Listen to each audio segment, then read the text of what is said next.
Je m'appelle Tiffany Stone, j'ai 48 ans. J'occupe un poste de comptable dans une entreprise de climatisation. Je vis avec mon mari Edouard et ma belle-mère.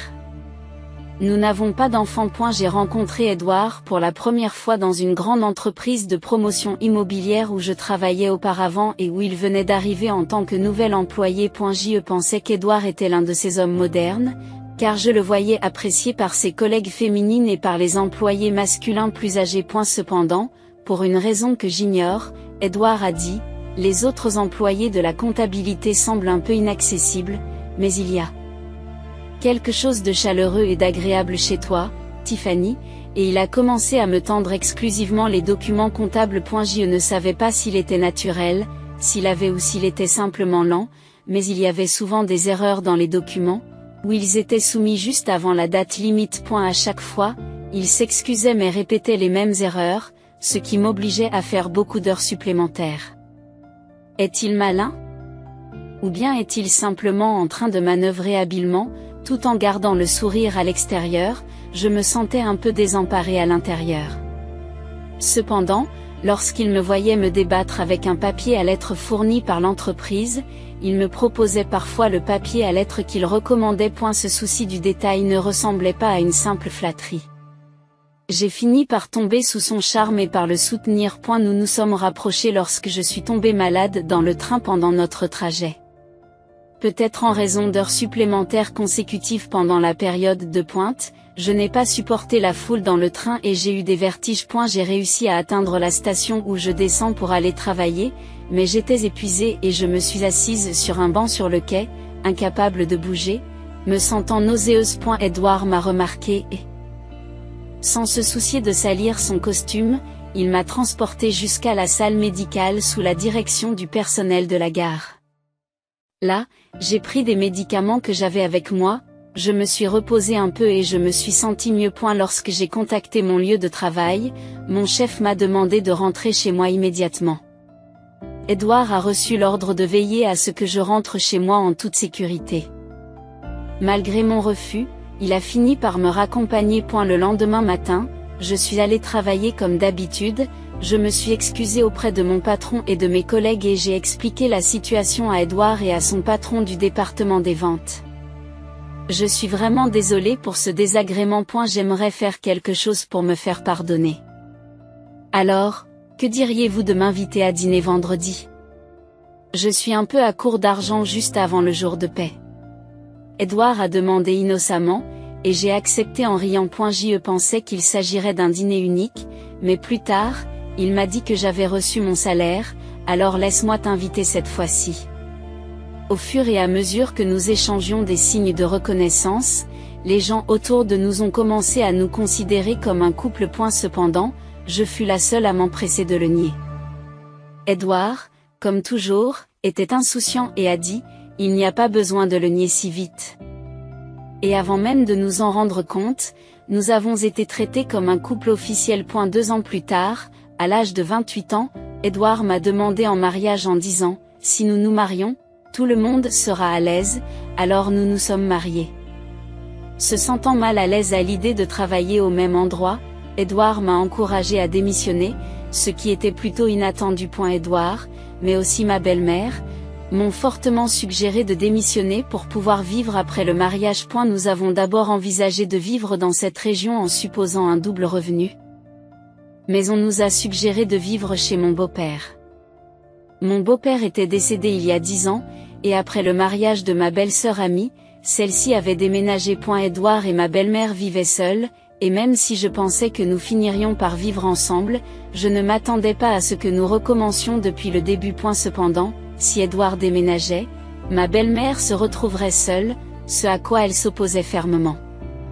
Convaincue par l'idée d'économiser sur le loyer, nous avons commencé à vivre ensemble après notre mariage. À eu début, il n'y a pas eu de problème et c'était paisible. Ami, diplômé d'une université prestigieuse et travaillant pour une grande société commerciale, faisait la fierté de ma belle-mère, alors qu'elle ne s'intéressait guère à Edouard. Ami a commencé sa nouvelle vie dans un appartement situé à 30 minutes du centre-ville et demandait souvent à sa mère de l'aider à la maison. Maman, viens m'aider.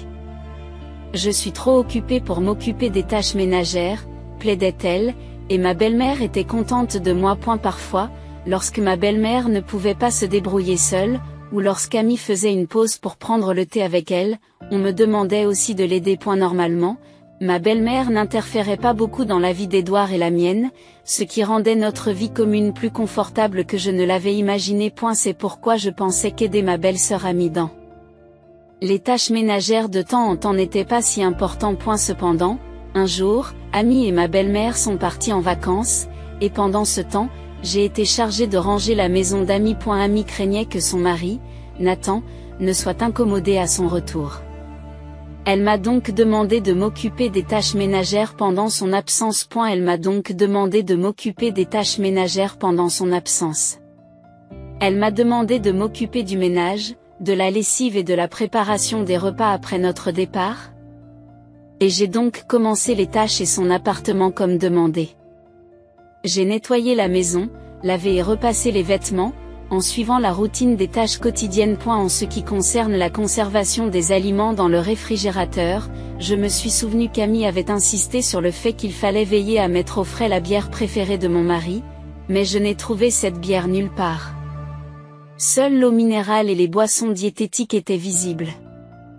Me reprochant de ne pas avoir vérifié à l'avance, j'ai décidé de me précipiter pour faire les courses. Je me suis rendue au supermarché voisin. J'ai eu beau chercher, je n'ai pas trouvé la marque de bière en question.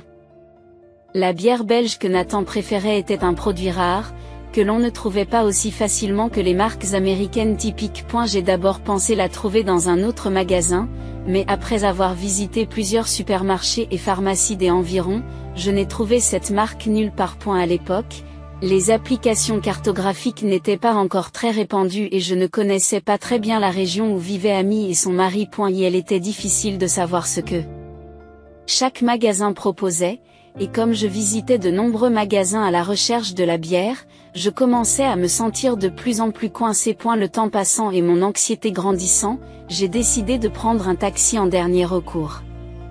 Je me suis rendu directement dans un grand magasin voisin et j'ai finalement trouvé la bière tant recherchée dans la section des alcools au soudage sol. Je suis entré dans l'appartement un peu après 17 heures, alors que le ciel commençait à s'assombrir. Même Fadigue a été surpris de courir partout, sans oublier la bière qui devait être mise au frais chez Amy. Je m'y suis rendu en toute hâte. Une scène inattendue m'y attendait. Dans le salon, je vis Nathan, qui était rentré plus tôt que d'habitude. Nathan, tu rentres tôt, m'exclamai-je, surprise. Et je commençai à ranger le tablier et les divers sacs remplis de nourriture sur le canapé en désordre. Soudain, Nathan demanda, qu'est-ce que c'est que tout ça ? Ma femme m'a dit que nous avions engagé une professionnelle pour faire le ménage, ce qui m'a laissé un peu perplexe. D'après Nathan, il était prévu de faire venir sa mère de sa lointaine ville natale pour qu'elle vive avec lui, afin de soutenir leur vie active de couple. Et elle explique, notre famille, tout comme celle de ma femme, n'a plus de père et je suis fils unique. Et ma mère ne peut compter que sur moi et je voulais qu'elle vive avec nous en échange de son aide pour les tâches ménagères. Cependant, Amy avait fortement insisté, si possible, je veux aussi que ma mère vienne vivre avec nous. Mais le favoritisme n'est pas juste et va à l'encontre de la justice. Cette déclaration était empreinte d'un profond désir d'équilibre et d'équité au sein de la famille. Finalement, une solution satisfaisante pour les deux familles a été trouvée et elles ont décidé de faire appel à une aide extérieure pour les tâches ménagères. Le coût de ce service devait être partagé à parts égales entre Amy et Nathan, dans un souci d'équité. Cependant, la situation réelle était un peu différente. Secrètement, ma belle-mère et moi assumions le rôle d'aide ménagère. Lorsque Nathan l'a découvert, il a réagi rapidement et a contacté Amy, sentant qu'il y avait un problème. Amy et ma belle-mère sont revenus précipitamment des sources thermales. Mais une violente dispute éclata entre elles à la demande sévère de Nathan, « Je ne peux pas partir. Je ne peux pas partir. » Je suis restée la bas. Il a alors été révélé qu'Amy avait utilisé l'argent destiné à l'entretien du ménage pour se refaire une beauté et se détendre, ainsi que pour passer du temps avec sa mère. Finalement, ma belle-mère s'est avancée et a présenté des excuses sincères. Elle a promis d'agir plus prudemment à l'avenir. ce qui a permis de résoudre la situation pour le moment. Le conflit s'est apaisé. Cependant, peu de temps après, on a appris qu'Amy avait offert des cadeaux à un styliste populaire du salon de beauté qu'elle et sa mère fréquentaient et qu'elle prenait un verre ensemble. Compte tenu de l'incident précédent, Nathan, furieux, a refusé toute médiation de la part de ma belle-mère, ce qui a finalement abouti à un divorce. Le mariage d'Amy s'est terminé en moins de 5 ans sans qu'il y ait eu de conflit sur le partage des biens en raison de la location de l'appartement. Le divorce a été réglé en douceur, sans demande de compensation de part et d'autre. En raison de diverses spéculations dues au fait qu'ils partagent le même lieu de travail, Amy a choisi de démissionner et de changer d'entreprise, en partie parce qu'elle avait été repérée. Elle avait l'intention de prendre un nouveau départ. Cependant, déçue de ne pas avoir pu obtenir la carrière qu'elle souhaitait, elle a dirigé ses frustrations vers ma belle-mère et moi. Tout ce malheur est de votre faute. Et si vous aviez mieux géré les choses, rien de tout cela ne serait arrivé. Vous êtes la femme qui a été un obstacle dans ma vie. Amy m'a accusée avec véhémence. Malgré ces accusations injustes, ils ont commencé à me critiquer. À un moment où je luttais contre le fait de ne pas avoir d'enfant, ma belle-mère m'a dit froidement, « Je voulais avoir un petit enfant, mais si l'enfant venait de quelqu'un comme toi, il aurait été difficile de l'aimer. » C'était peut-être mieux ainsi, remarque-t-elle avec sarcasme. Choquée par une telle injustice, des larmes ont involontairement coulé de mes yeux. Mais ce qui m'a le plus marqué, ce sont les mots qu'Édouard a prononcés en me voyant pleurer. « Il est trop tard pour pleurer et regretter tes erreurs maintenant.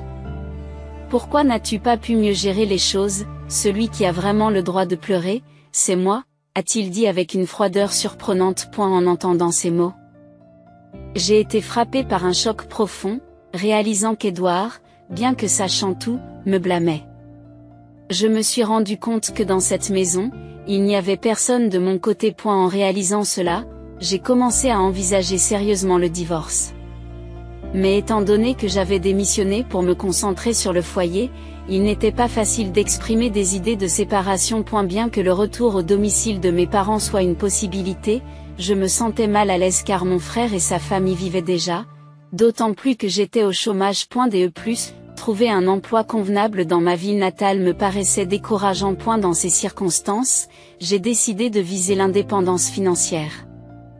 Grâce au réseau que j'avais constitué lors de mon précédent emploi, j'ai discrètement trouvé un poste de comptable à temps partiel. J'ai dit à ma famille que je me sentais coupable de ne pas avoir encore d'enfant. Je veux contribuer aux finances du ménage, les larmes aux yeux, j'ai pu obtenir la permission de travailler. J'ai commencé à travailler le mois suivant, en faisant de mon mieux car j'étais pleinement consciente des risques d'être critiquée pour avoir négligé les tâches ménagères ou d'être poussée à quitter mon emploi, même lors de journées épuisantes ou physiquement éprouvantes, sans faire de compromis au travail et en saisissant toutes les opportunités de croissance. J'ai été promue à un poste à temps plein 2 ans après avoir commencé comme employée à temps partiel. 5 ans plus tard, à l'invitation d'un ancien patron qui créait sa propre entreprise, je suis passée à l'entreprise de climatisation actuelle, où je suis heureux de m'investir dans mon travail. Cependant, le jour de nos 20 ans de mariage, alors que je faisais la vaisselle dans la cuisine après le dîner, Édouard, qui passait habituellement son temps avec sa mère et était indifférent à ma présence,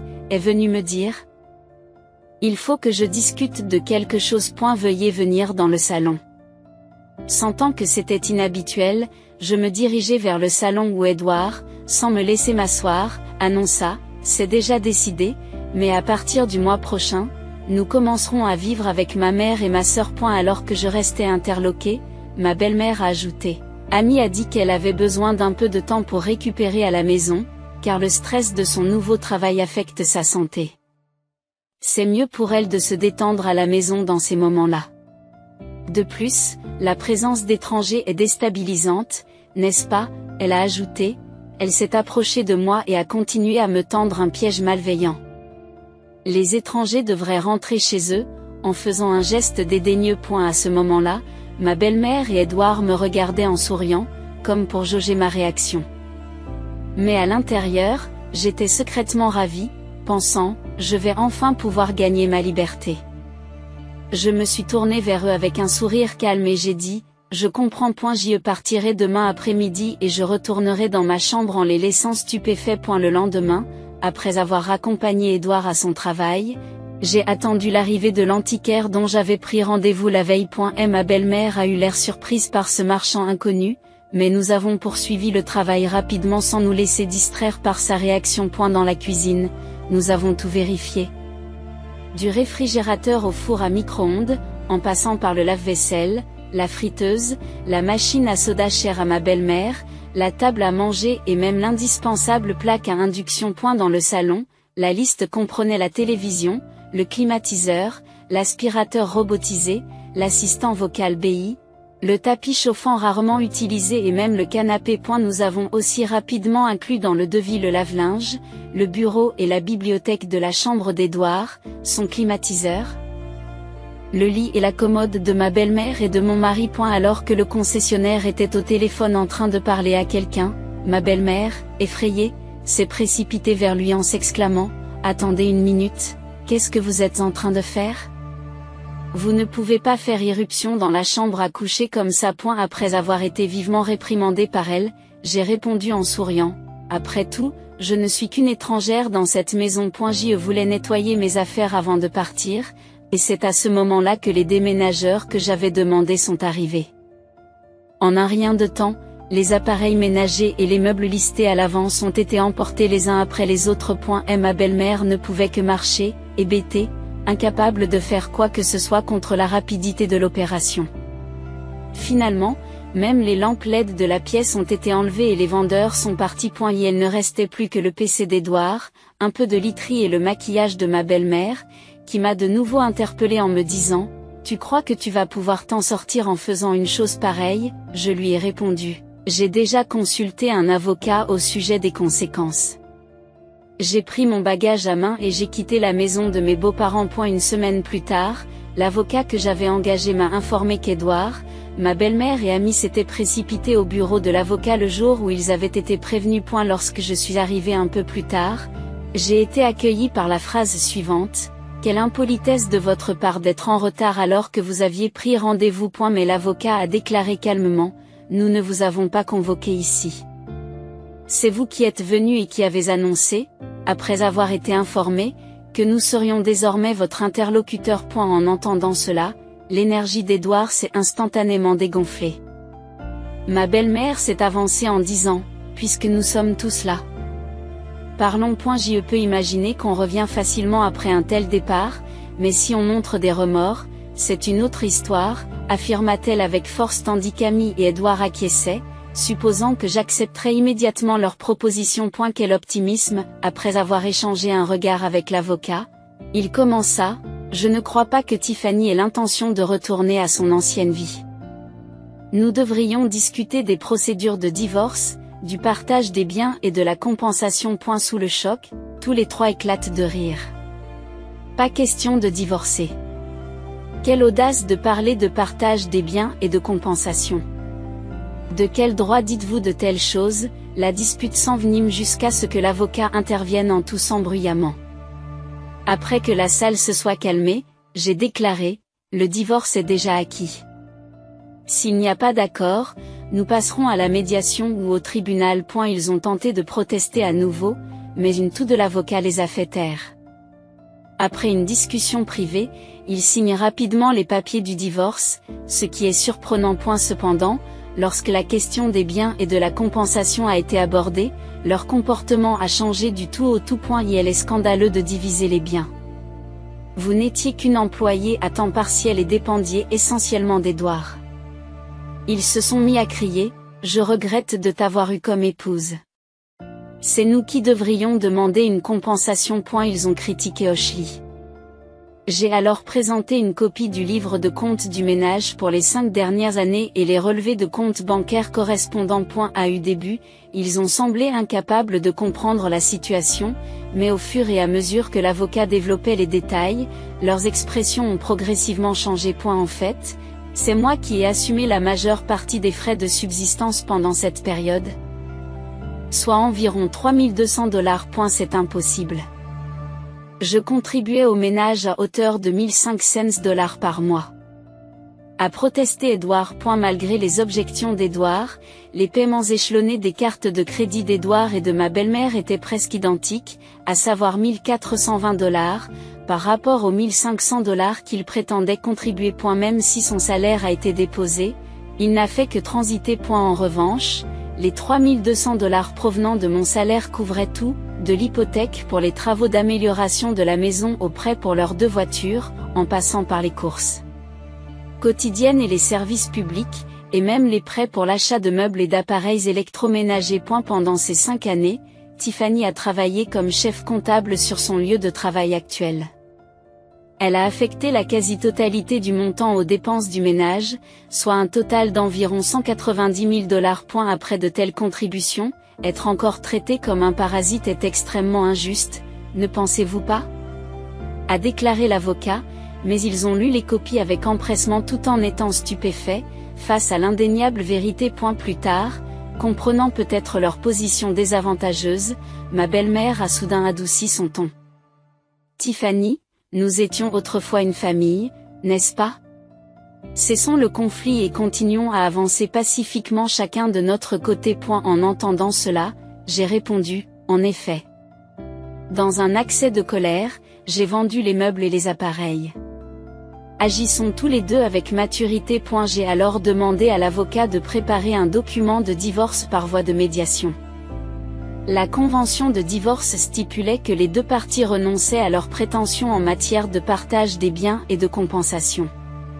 Cela a marqué la fin de nos 20 ans de mariage. Mais la saga ne s'est pas arrêtée là. 2 mois plus tard, par le biais du seul média social que je n'avais pas bloqué, j'ai commencé à recevoir de nombreux messages de ma belle-mère et d'Edouard. Au début, je les ai ignorés, mais les messages incessants tout au long de la journée sont devenus insupportables. J'ai décidé de les affronter une dernière fois au cabinet de l'avocat. En arrivant en avance, j'ai trouvé Edouard et les autres qui attendaient déjà, leur comportement inchangé mais visiblement plus hagard. En m'apercevant, Edouard a haussé le ton. C'est vrai que vous avez acheté un nouvel appartement ? J'avais choisi une propriété qui n'était pas liée à son entreprise. Mais on dirait que les nouvelles vont vite. Et ma belle-mère s'est également mise en colère. D'où vient cet argent ? Ne s'agit-il pas d'un bien commun issu de notre mariage ? J'ai répondu calmement à leurs accusations en leur montrant le document relatif à la renonciation au partage des biens sur lequel nous nous étions mis d'accord. Edouard et ma belle-mère semblaient avoir oublié cette vérité dérangeante, exprimant leur choc avant de protester. C'est la même chose que d'être trompé.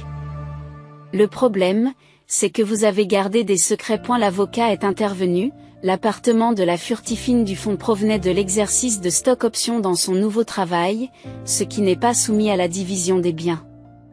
Si vous avez des objections, nous pouvons engager une action en justice. Edouard ne sait plus où donner de la tête. Pendant ce temps, ma belle-mère déclarait, « Très bien, alors je porterai l'affaire devant les tribunaux. » J'ai répondu calmement, « Si c'est le cas, je demanderai également une indemnisation. » Et la recherche ouverte d'Edouard pour un partenaire de remariage, même avant notre divorce, m'a causé une détresse émotionnelle importante. Avec un sourire, ma déclaration a fait pâlir le visage de ma belle-mère. À côté d'elle, je m'adresse à Amy, déconcertée. Bien sûr. Je vais demander une compensation pour la détresse mentale que j'ai subie dans le passé. J'ai conservé toutes les preuves des insultes et du harcèlement dont j'ai été victime, et j'ai déposé sur la table des appareils d'enregistrement, des supports de données et des messages imprimés, ce qui a fait changer l'expression d'Amy. J'ai parlé d'Amy, connaissez-vous Megan Thompson ? C'est la fille de mon supérieur direct, ce qui surprend encore plus Amy. J'avais déjà discuté de ce tumulte avec le directeur général Thompson, qui m'avait donné des conseils. Sa fille Megan occupe un poste important et supervise un département de l'entreprise où je travaille. Je l'ai rencontrée à plusieurs reprises lors d'événements organisés par l'entreprise, comme des barbecues et des fêtes de fin d'année, au cours desquels nous avons eu l'occasion d'échanger nos points de vue. Megan est une personne charmante qui illumine la pièce et qui peut converser amicalement avec n'importe qui. Cependant, elle a été victime d'un harcèlement déraisonnable de la part de son patron dans l'entreprise qu'elle a rejointe, Ce qui a eu un impact sur sa santé mentale et l'a conduite à prendre un congé. Il est choquant de constater que l'auteur de ce harcèlement n'était autre que ma sœur à Miami. Pour évoquer brièvement le contexte familial de Meghan, ses parents ont divorcé lorsqu'elle était jeune, et elle a grandi dans un foyer père-fille avec son père. Elle a donc grandi sans le soutien chaleureux d'une femme plus âgée qu'elle. Lorsqu'elle m'a contacté pour me demander un soutien émotionnel, j'ai immédiatement accepté sa demande. Nous avons discuté autour d'un thé dans un café, abordant tous les sujets, des banalités quotidiennes à ses problèmes professionnels. Au cours de nos conversations, le nom d'Amy est apparu. J'ai été surpris. Il s'est avéré par la suite qu'Amy n'était pas en congé pour cause de maladie, mais qu'elle avait reçu l'ordre de rester à la maison parce que ses actions inappropriées à l'égard de Meghan étaient devenues un problème. J'ai ressenti un fort sentiment d'urgence et j'ai eu l'impulsion finale pour procéder au divorce pour une raison claire. J'avais prévu que si ma sœur à Miami perdait son emploi, elle emménagerait très certainement dans notre maison. Un tel scénario me mettrait à rude épreuve sur le plan financier et émotionnel. Alors que je réfléchissais à la manière de procéder avantageusement au divorce, Edward et ma belle-mère m'ont inopinément mise à la porte, ce qui, par un heureux hasard, a retourné la situation en ma faveur. Pour profiter de cette occasion, j'ai exagéré en vendant des meubles et des appareils électroménagers. Cet acte était une tactique pour feindre une perte mutuelle afin d'éviter le partage des biens et les demandes d'indemnisation, motivée par la volonté d'empêcher le mouvement des fonds provenant de l'exercice de mes options d'achat d'actions cachées. En raison de la nature dépensière d'Edward et de ma belle-mère, nos économies étaient maigres et un partage strict des biens m'aurait laissé en perte. J'ai donc élaboré une stratégie intelligente pour protéger ma position tout en menant à bien le divorce. J'ai compris qu'il serait vain de demander une compensation à une partie qui n'a pas les moyens de payer, même si je gagnais. J'ai donc mis l'accent sur ma contribution aux frais de subsistance, créant ainsi un semblant d'endettement pour les inciter à accepter la renonciation au partage des biens. Edward, ma belle-mère et Amy ont fini par comprendre la situation. Ils se sont sentis soulagés, pensant qu'en m'expulsant de la famille, ils retrouveraient une vie paisible, mais leur hypothèse était naïve. Le déclin de leur niveau de vie après mon départ était flagrant. Et ma belle-mère en particulier, qui, comme je l'avais déjà souligné, continuait à clamer haut et fort à ses amis, à sa famille et même à de lointaines connaissances qu'elle avait l'intention de rompre les liens avec une belle-fille qui ne pouvait travailler qu'à temps partiel et qui ne voulait même pas lui donner un petit enfant. En outre, elle cherchait activement des possibilités de mariage pour Edward, en disant « Si vous connaissez des jeunes femmes convenables, veuillez les présenter à mon fils. » Et la liste des critères de la belle-fille idéale qu'elle propose est irréaliste et pleine d'injustice. Ces exigences sont non seulement anachroniques, mais elles dépassent également les limites de l'éthique, reflétant ses désirs personnels détachés. Elle était excessivement attachée à la jeunesse comme facteur d'une épouse potentielle et rejetait généralement l'idée d'une expérience sociale étendue. Elle attendait également de la belle-fille qu'elle rompe les liens avec sa famille et qu'elle reçoive d'elle un certain nombre d'actifs d'avance, ce qui était extrêmement injuste. En outre, elle exigeait une preuve médicale de la fertilité de la femme avant le mariage, une demande extrême qui ne respectait pas les droits de l'homme. Ces conditions ont choqué tout le monde par leur démesure et leur irrationalité, ce qui a valu à ma belle-mère de nombreuses critiques. Chacune de ces déclarations émanait d'une vision profondément égocentrique et ne rencontrait aucune sympathie de la part des auditeurs. Dans ces conditions, il n'y avait pas de place pour un examen sérieux de ces propositions, ce qui mettait encore plus en évidence ces exigences irréalistes. L'absurdité de ces conditions a aliéné et déçu tous ceux qui les ont entendues. Malgré ses tentatives d'imposer ces attentes irréalistes, la réponse de son entourage a été nettement froide et dédaigneuse. Même en ajoutant des critères tels que la beauté, l'élégance et la taille, tout le monde a senti la vacuité de ces exigences, et aucune demande en mariage n'a été faite à Edward. Par conséquent, alors que ma belle-mère s'empressait de chercher des candidats au mariage, elle fut de plus en plus rejetée et ignorée par son entourage. Lorsque la nouvelle de notre divorce s'est répandue, elles sont devenues le sujet de commérages locaux, connus sous le nom de la mère et de l'enfant embarrassant. Auparavant arrogante, ma belle-mère ne pouvait plus supporter le jugement sévère de la société et a commencé à s'isoler chez eux. Elle est le point de temps en temps, des cris et des bruits de vaisselle cassée. émanait de leur maison, devenant un sujet de conversation entre voisins. Il semble que ma belle-mère soit incapable de contrôler ses émotions depuis que j'ai quitté la maison. Alors qu'elle m'utilisait auparavant comme exutoire de son stress et trouvait du réconfort dans les courses et les voyages, il se peut qu'elle déchaîne à présent sa frustration dans l'enceinte de sa maison. Quant à Edouard, puisqu'il m'avait confié la gestion de ses finances, il ne savait pas comment s'y prendre avec moi. Même après que l'avocat lui a expliqué la situation, il a continué à surestimer ses capacités. En revanche, le duo mère-fille, censé prendre en charge les tâches ménagères, les trouvait trop gênantes et négligeait ses responsabilités. Leurs repas se résument à des plats à emporter ou à des produits de grande surface. Elles font appel à des services de nettoyage et de blanchisserie, laissant de côté d'autres tâches administratives mineures. En conséquence, leurs finances se sont effondrées en l'espace de 2 mois. Edouard a dû récupérer sa carte de crédit auprès de sa mère, et son régime alimentaire est devenu simple et déséquilibré. J'ai entendu dire que ses repas se composaient désormais de toast et de café au petit déjeuner, de nouilles coupées au déjeuner et d'aliments au rabais au dîner. La lessive était faite et mise en vrac lorsque les vêtements venaient à manquer, et le nettoyage ne portait que sur les parties visibles.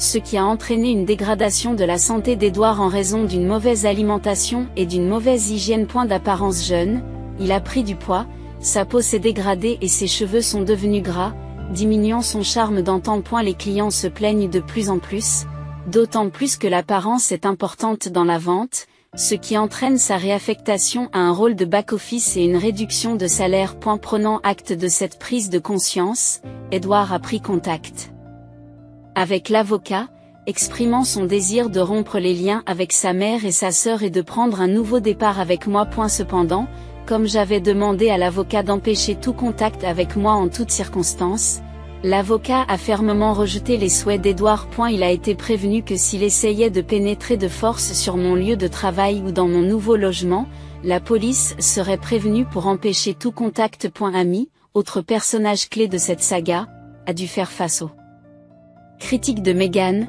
que j'avais informé de la situation. Meghan s'est exclamée, « Qu'est-ce qui ne va pas chez toi ? Et moi qui pensais que tu avais changé au moins un peu après ce qui s'était passé entre nous. Blâmer Tiffany pour votre divorce et continuer un tel harcèlement, comment pouvez-vous être aussi méchant ?» Lorsque Meghan a contacté son employeur pour démissionner, on lui a demandé ses raisons.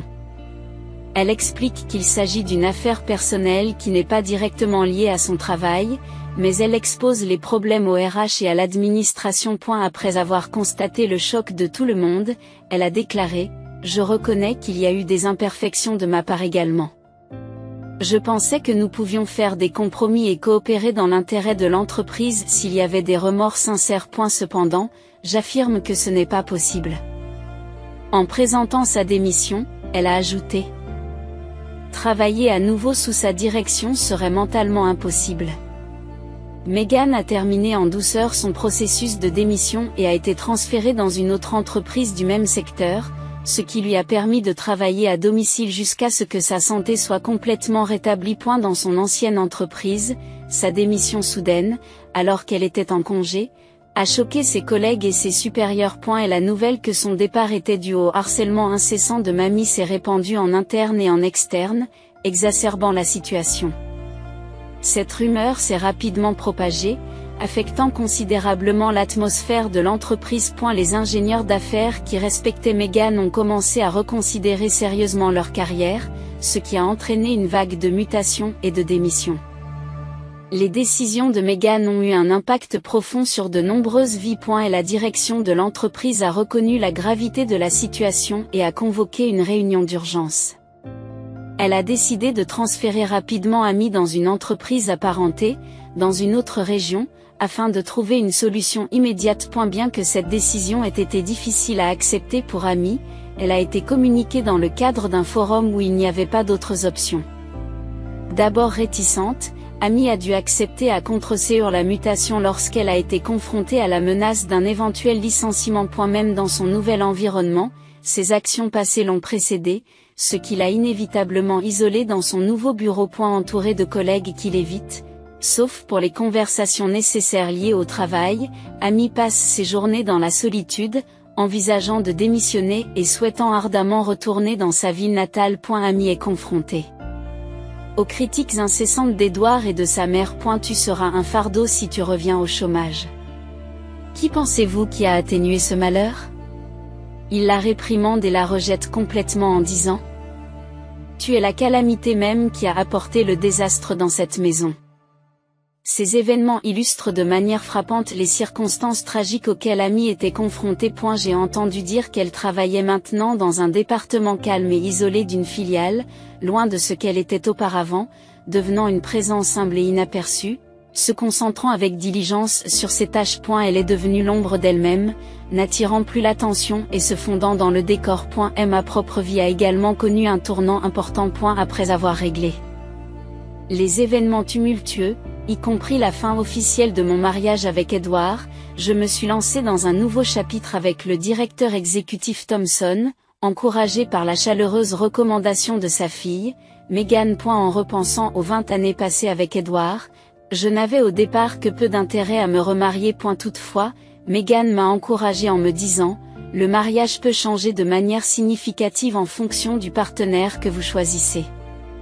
Mon père est peut-être plus âgé, mais il est vraiment une perle rare. En effet, en moins d'un an avec le directeur exécutif Thompson et Meghan, j'ai connu plus de sourires et de bonheur qu'en 20 ans avec Edward. Être un partenaire pour partager la joie de s'exprimer et de vivre librement apporte un sentiment de bonheur incommensurable. Même si je regrette parfois de ne pas avoir pris cette décision plus tôt, s'attarder sur les regrets du passé est un gaspillage du présent, qui est inestimable.